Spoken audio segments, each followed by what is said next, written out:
Hello, beautiful ladies. Here are two more common pieces of advice that hold us back from having the quality and quantity of friendships that we desire. The first is that communication is good for relationships. I'm going to be talking about this a whole lot in my videos. There's a number of reasons why you actually don't want to communicate all the time in a relationship.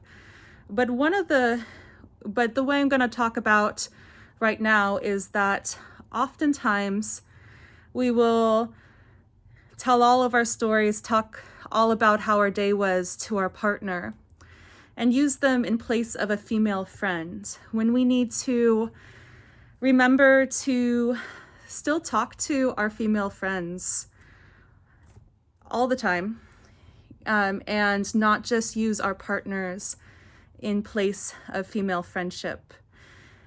This was something that I would never have considered before I embarked on my feminine energy education, because it's yet another way to treat men and women differently, which for a long time I just rejected.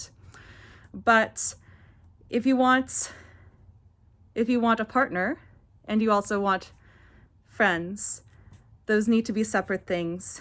It's happened to me many times in my life that I was using my partner as a friend, because it can be easier, at least for me, to get a partner than it is for me to get a friend. And I just did what was easier instead of doing what was best for me, and also doing what I even desired, which is strange that I was not recognizing that pattern before I learned of the idea to not use your male partner in place of your female friend.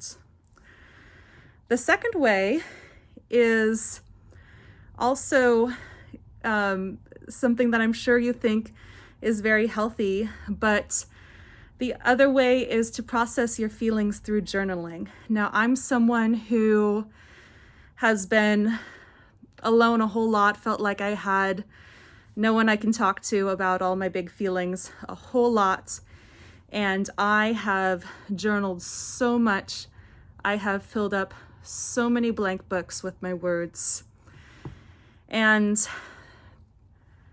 this is a piece of advice where when you hear it, you need to think of who you are and whether or not it applies to you. For a lot of people, it's easier to talk to their friends because they have a lot of friends, and it takes a more concerted effort to write in a journal. That's not the case for me. When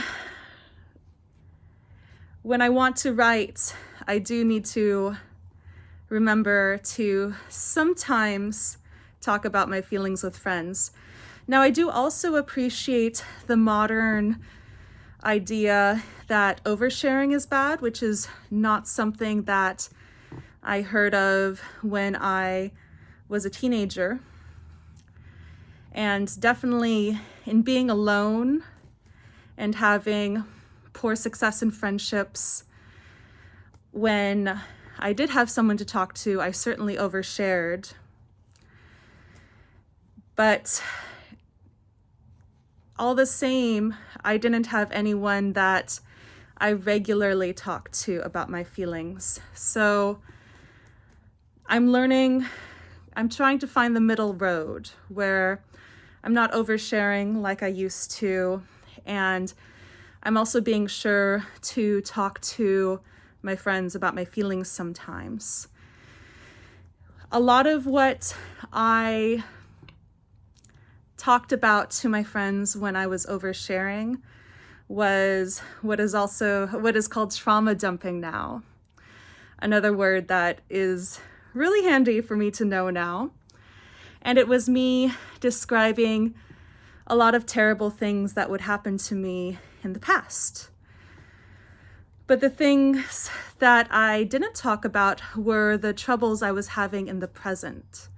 And that's what I focus on now when I talk to my friends about my feelings, because from reading the book, The Body Keeps the Score, it describes the ways that typically developing girls differ from girls who've been abused. One of the ways is that they have a circle of friends in which they discuss their first relationships with other men, with their female friends.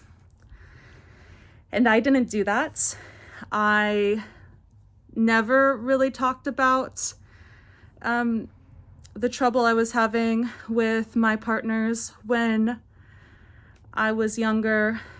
I would talk about it afterwards, but when I was in the middle of it, I followed my parents' pattern of keeping up appearances, which I didn't realize I was doing at the time. I thought by talking about things in the far off past, I was not following my parents' pattern of keeping up appearances, but I still was. I was still having shame for the things that were happening in the current moment and not wanting to talk about them.